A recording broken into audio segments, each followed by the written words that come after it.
Przecież łatwiej jest kogoś przymusowo sterylizować, niż mordować z perfidią.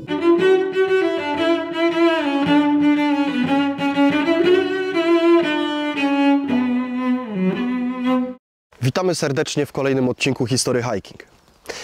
Często jako przewodnik w podziemiach Arado w Kamiennej Górze spotykałem się od turystów z twierdzeniem, że Hitler był lepszy niż Stalin, bo swoich nie mordował.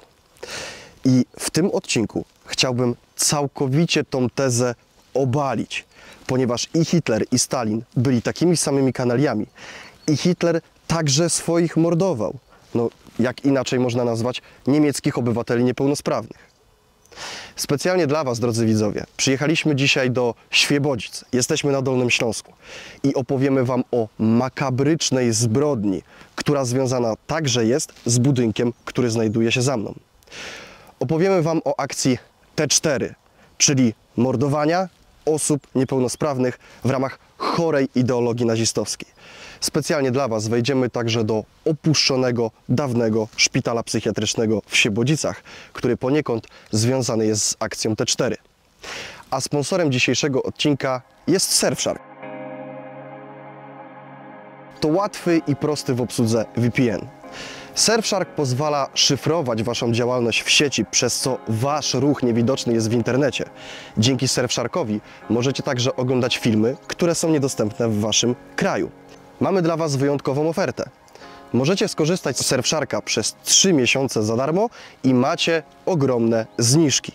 Link do prostej, szybkiej i łatwej rejestracji znajdziecie w opisie pod filmem, a teraz zapraszamy na kolejny odcinek.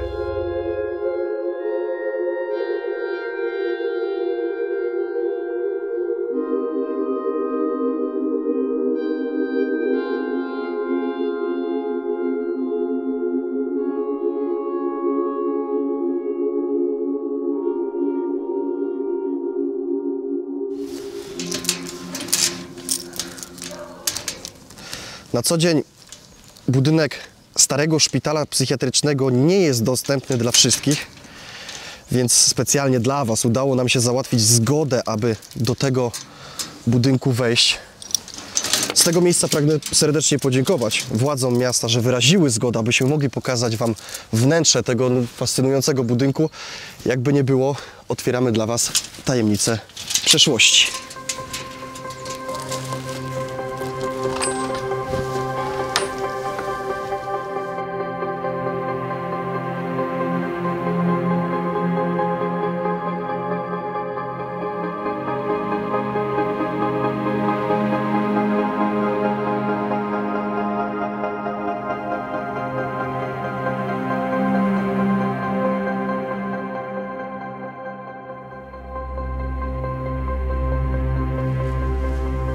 Najbardziej niesamowitym uczuciem we wchodzeniu do niedostępnych miejsc jest to, że naprawdę dosłownie czuć w nich zapach minionej epoki. Każda cegła, każda ściana, gdyby miała oczy, powiedziałaby nam o niewyjaśnionych do dzisiaj tajemnicach historii.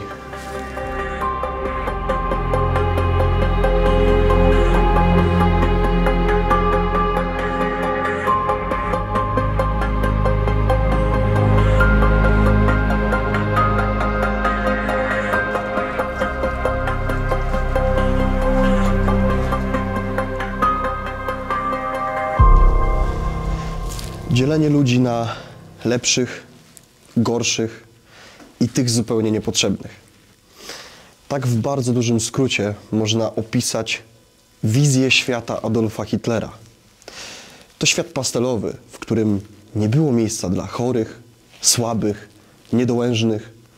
To świat, w którym tak zwani podludzie mieli wykonywać pracę na rzecz Übermensch, rasy panów, i tej rasie mieli służyć.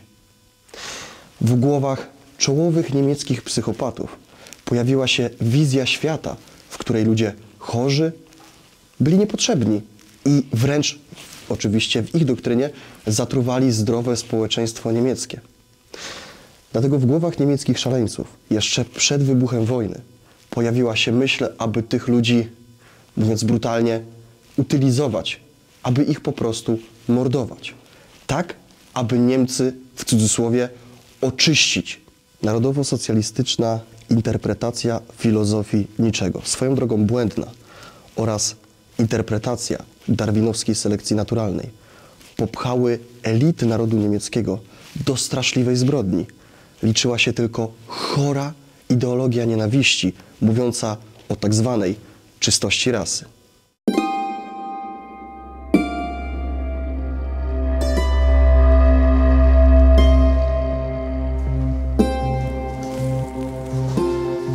W państwie Adolfa Hitlera bardzo starano się przekonać całe społeczeństwo niemieckie co do słuszności ideologii nazistowskiej.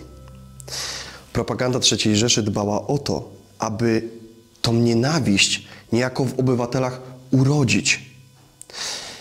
Nic przecież tak nie scala, jak wspólny wróg, nawet wyimaginowany.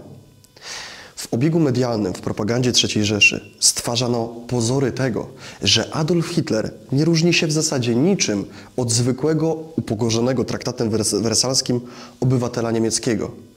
I o ile tą ideologię nienawiści łatwo jest zaszczepić w umysłach prostych ludzi, o tyle ja często zastanawiam się, kiedy także podróżuję po takich miejscach, jakim cudem nazistowskim elitom udało się przekonać niemiecką inteligencję, ludzi wykształconych, lekarzy, do tego, aby dokonywali tak strasznych mordów. Co trzeba w ogóle mieć w głowie, aby z uśmiechem na ustach prowadzić dziecko do komory gazowej? Jaką trzeba być bestią, aby uznawać za swojego ideowego wroga osobę na wózku inwalidzkim? Ten proceder niestety narodowym socjalistom się udał. I najgorsze w tym wszystkim jest to, że społeczeństwo niemieckie w bzdury o wyższości rasy po prostu z czasem uwierzyło.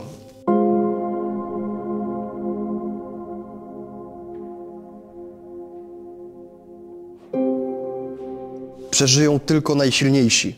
Wszystko, co słabe, musi ulec zagładzie. My, ludzie, popełniliśmy straszny grzech przeciwko prawu naturalnej selekcji. Nie tylko chroniliśmy niepotrzebne byty, pozwoliliśmy im się rozmnażać.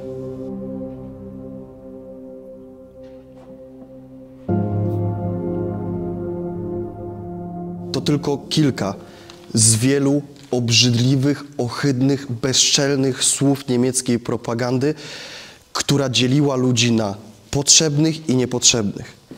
Niemcy naprawdę wierzyli w to, że na świecie panuje biologiczna hierarchia, a wszystko zapisane jest we krwi.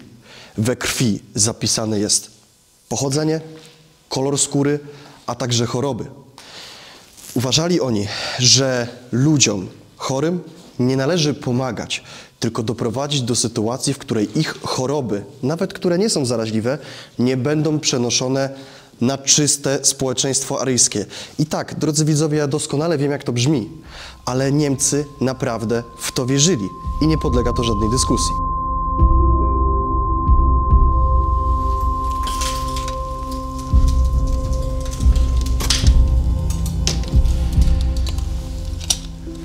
Przekleństwo chorych genów niszczy szczęście całych rodzin. To kolejne zdanie z niemieckiej propagandy.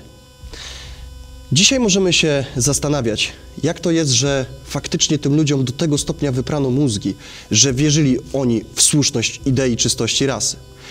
Ale musimy pamiętać o tym, że w III Rzeszy, tak jak mówiłem, ludzie chorzy byli przedstawiani jako zagrożenie. O ludziach z wadami genetycznymi, widocznymi, takimi jak na przykład chociażby zespół Downa, byli już w szkołach przedstawiani jako osoby po prostu, jako ludzie niższej kategorii. Co więcej, w szpitalach psychiatrycznych na terenie ówczesnych Niemiec nagrywano osoby z widocznymi wadami genetycznymi i proces ich filmowania był poddawany różnym trikom filmowym. Używano odpowiedniego naświetlenia, używano odpowiednich sztuczek filmowych po to, aby prosty Niemiec miał obraz tych ludzi, no jak z horroru. Ci ludzie mieli wyglądać strasznie, mieli być przerażający, mieli wyglądać jak bestie w ludzkim ciele. Dosłownie tak to wyglądało. Z czasem rodziny, za zasługą niemieckiej propagandy, rodziny, które urodziły chore dziecko, były wytykane palcami przez innych Niemców tak, żeby odczuwały one wstyd za to, że nie urodziły zdrowego Niemca.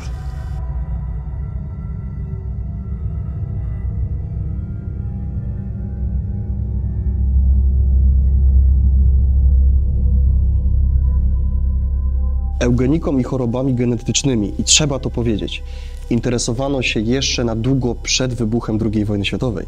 I szaleni lekarze w służbie III Rzeszy czekali tylko na impuls, aby wprowadzić swój chory pomysł w życie.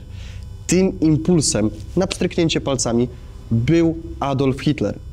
Do kierowania morderstwem w ramach T4 Hitler wyznaczył swojego osobistego lekarza Karla Blanta i Filipa Bowlera. Ten zlecił planowanie mordu Wiktorowi Brackowi.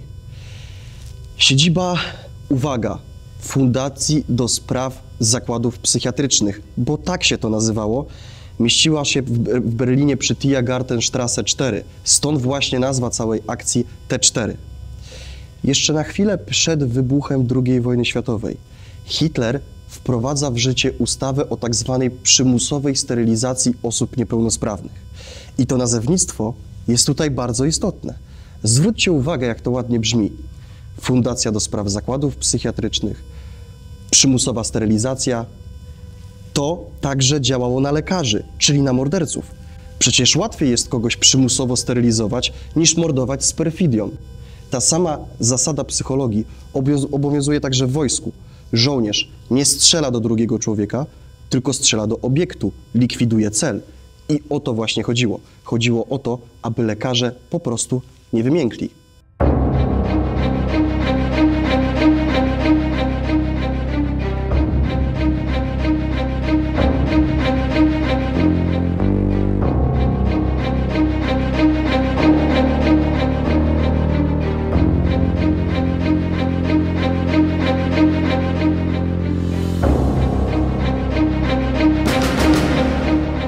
O zbrodni nazywanej T4 można by rozmawiać naprawdę godzinami i szczegółowo opisywać proceder morderstw. Kilka rzeczy jest jednak bardzo istotnych. Hitler wyznaczył do tak zwanej przymusowej sterylizacji 70 000 ludzi. Pierwszymi ofiarami zbrodni lekarzy na usługach nazistów były dzieci, którym na przykład w szpitalach położniczych pozwalano umrzeć z głodu, albo wstrzykiwano im naprawdę końskie dawki leku na padaczkę, które powodowały śmierć.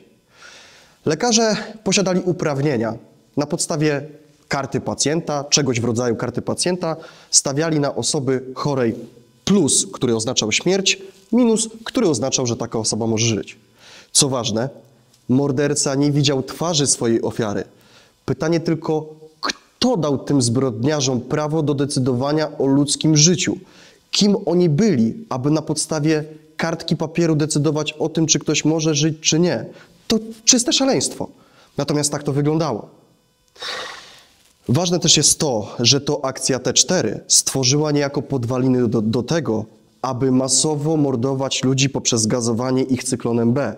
Na podstawie obserwacji tego, jak skuteczne może być mordowanie masowe, bezwonne, stworzono po prostu gaz, który miał mordować osoby w obozach koncentracyjnych. To właśnie akcja T4 podsunęła ten pomysł Niemcom wraz z dalszym czasem konfliktu, wraz z dalszym trwaniem II wojny światowej. Ale co akcja T4 ma ze Świebodzicami wspólnego? W 1898 roku oddano do użytku budynek, w którym teraz jesteśmy, sanatorium, pięknie rozbudowane, z pięknym wystrojem, z profesjonalną i fachową opieką. I w pewnym momencie historii tego miejsca przyjeżdża do niego Elisabeth Hecker, która dzisiaj nazywana jest Mengele w spódnicy.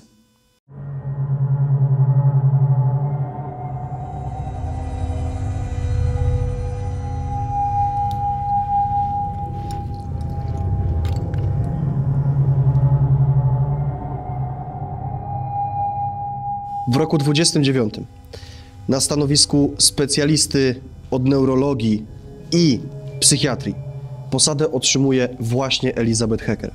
Pracowała w tym budynku, w którym teraz jesteśmy. Jej obecność tutaj po wojnie potwierdziła pewna niemiecka pielęgniarka, która widziała ją kilka razy. Ona sama była wymieniona, przeniesiona do innego szpitala w ramach wymiany personelu na czas trwania akcji T4. I to bardzo istotne, żeby, mówiąc wprost, bezkarnie w szpitalach psychiatrycznych mordować ludzi w ramach zaplanowanej zbrodni, trzeba było wymienić personel na taki, który tej zbrodni może dokonać. Dlatego pielęgniarki, które mogłyby się wyłamać, lekarze, którzy mieliby opory, no takich lekarzy trzeba było po prostu przenosić. Elisabeth Hecker trafiła tu i jej przyjazd może być niejako przykładem kamuflowania tego rodzaju zbrodni. Po pierwsze wymieniano personel, ale po drugie stwarzano też pozory, wydawałoby się, profesjonalnej opieki nad chorymi ludźmi. Rodziny osób chorych, kiedy odwiedzały ich w szpitalach, miały wrażenie, że opieka jest prawdziwie profesjonalna, że ci ludzie mają wszystko, czego potrzebują.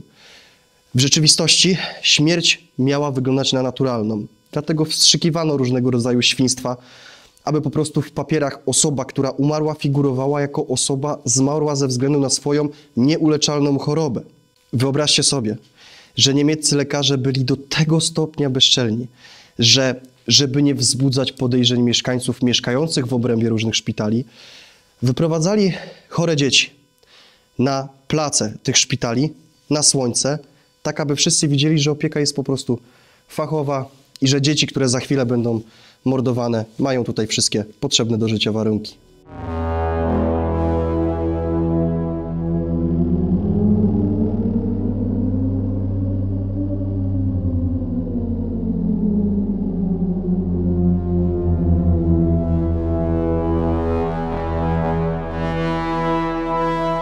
W czasie akcji T4 znajdowało się w tym szpitalu około 100 pacjentów.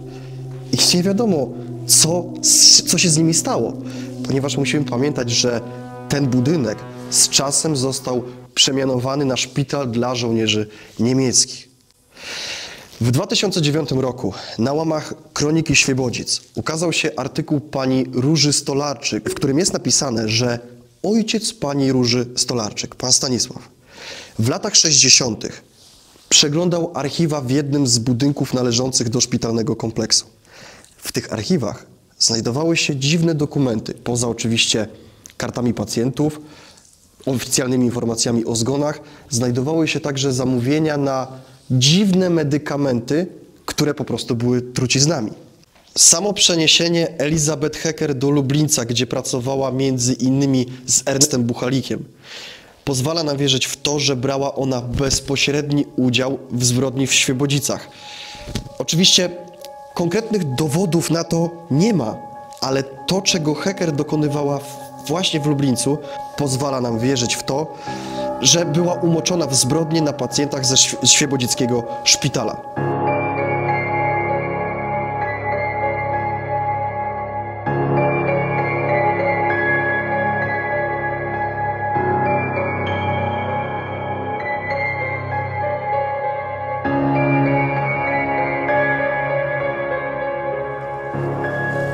W roku 1941 Hecker trafia do szpitala psychiatrycznego dla dzieci w Lublińcu. Tam wspólnie z Ernestem Buchalikiem prowadzi szalone i zabójcze eksperymenty medyczne na chorych psychicznie dzieciach. W międzyczasie do Świebodzic przyjeżdża jeszcze kilka razy. W wyniku prowadzonych tam eksperymentów medycznych, a mówiąc bardziej dosadnie, po prostu w wyniku zaplanowanego morderstwa na dzieciach, na chorych dzieciach, śmierć poniosły 194 niepełnosprawne dzieci w wieku, uwaga, od 10 do 14 lat. Dziś spoczywają one w zbiorowej mogile w Lublińcu. Nie da się nie połączyć tutaj tych dwóch faktów. Zbrodni w Lublińcu z obecnością Hecker w Świebodzicach i ich zagadkowym zaginięciem 100 pacjentów tego szpitala. Najgorsza jest jeszcze jedna rzecz. Sama zbrodnia, jaką była T4, oczywiście znajduje się na podium wszystkich możliwych zbrodni, jakie znamy w historii ludzkości. Ale straszne też jest to, że dzieci i dorośli mordowani w ramach akcji T4 byli po prostu materiałem badawczym. Tak można ciała tych ludzi określić.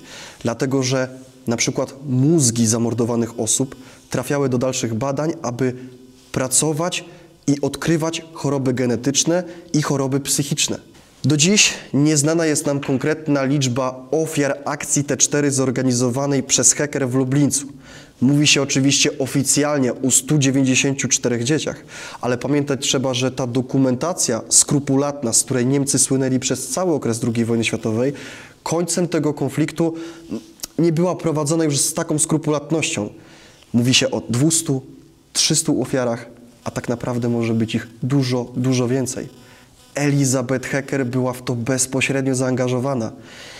I co najgorsze, nigdy nie poznała, czym jest sprawiedliwość.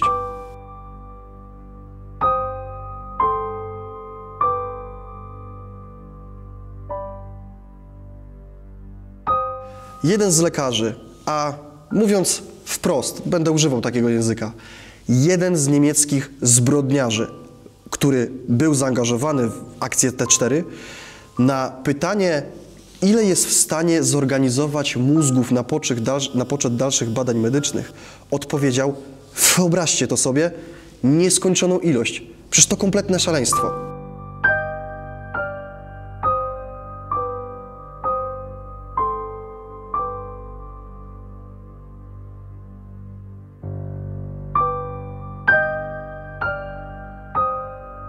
Hecker i Buchalik nigdy, absolutnie nigdy nie poznali, czym jest odpowiedzialność za swoje zbrodnie.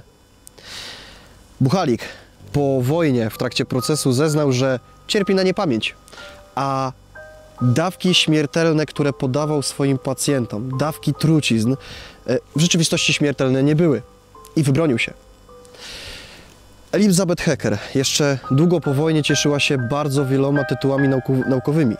Mało tego, była zaangażowana w tworzenie westfalskiej kliniki psychiatrycznej. Co prawda w latach 70. odbył się proces Elisabeth Hecker, ale uznano wtedy, że według prawa niemieckiego jej zbrodnie uległy przedawnieniu. To naprawdę tak wyglądało. Mało tego, Elisabeth Hecker otrzymała tytuł honorowego członka Stowarzyszenia Psychiatrii Dziecięcej. Zmarła w 1989 roku i dopiero po jej śmierci odebrano jej wszystkie tytuły, którymi cieszyła się przez lata swojego, jakby nie było, zbrodniczego życia. Hecker i Buchalik to w rzeczywistości kropla w morzu zwyrodnialców niemieckich, którzy byli na usługach zbrodniczego państwa, jakim była III Rzesza. Znaczny procent z nich po wojnie cieszyło się dobrymi warunkami życia. Wielu z nich otrzymywało amnestię i niestety, tak jak Hecker, cieszyła się tytułami naukowymi. Jest to przykra i brutalna prawda.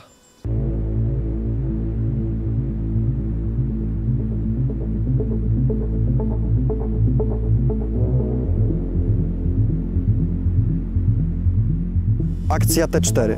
Niemiecka zbrodnia. Zaplanowane ludobójstwo. Jej historia powinna być dla nas, drodzy widzowie, lekcją. Lekcją, aby zawsze stawać w obronie słabszych, potrzebujących i tych, którzy po prostu tej pomocy potrzebują. Szczególnie, kiedy już zaczyna o nich mówić źle totalitarny system państwowy. Zawsze trzeba po prostu reagować. To wszystko na dziś. Dziękujemy, że byliście z nami w kolejnej historycznej podróży. Dziękujemy, że subskrybujecie nasz kanał, dziękujemy, że udzielacie się w komentarzach i bardzo często dzielicie się z nami swoimi historiami. Pamiętajcie o tym, żeby zostawić łapkę w górze, kliknąć w dzwoneczek, który przypomni Wam o każdym nowym odcinku i pamiętajcie też, żeby skorzystać z oferty naszego sponsora, jakim jest Surfshark. Do zobaczenia w kolejnej historycznej przygodzie. Serdecznie dziękujemy za wsparcie wszystkim patronom. To dzięki Wam możemy realizować kolejne odcinki. Jeśli chcesz wesprzeć naszą misję, skorzystaj z linku w opisie pod filmem. W zamian odwdzięczymy się różnymi bonusami, jak dostęp do ekskluzywnych filmów, których nie obejrzycie nigdzie indziej. Zaproszenie do zamkniętej grupy na Facebooku, uwzględnienie w napisach końcowych i wiele innych. Wspierają nas Adamigo50, Tomasz Barabasz, Grzegorz Barszcz, Wojciech Byrski, Michał Chmielarczyk, March Cin, Andreas Czyżewski, Remigiusz Golanowski, Mirosław Kanak, Anna Kudła, Marcin Lukomski, Adam Piastowski, Galicja Productions, Małgorzata Sobczak, Wojciech Sroka, Mariusz Schubert, Mariusz Tokaj, Jarosław Zębek i wielu innych. Serdecznie Wam za to dziękujemy.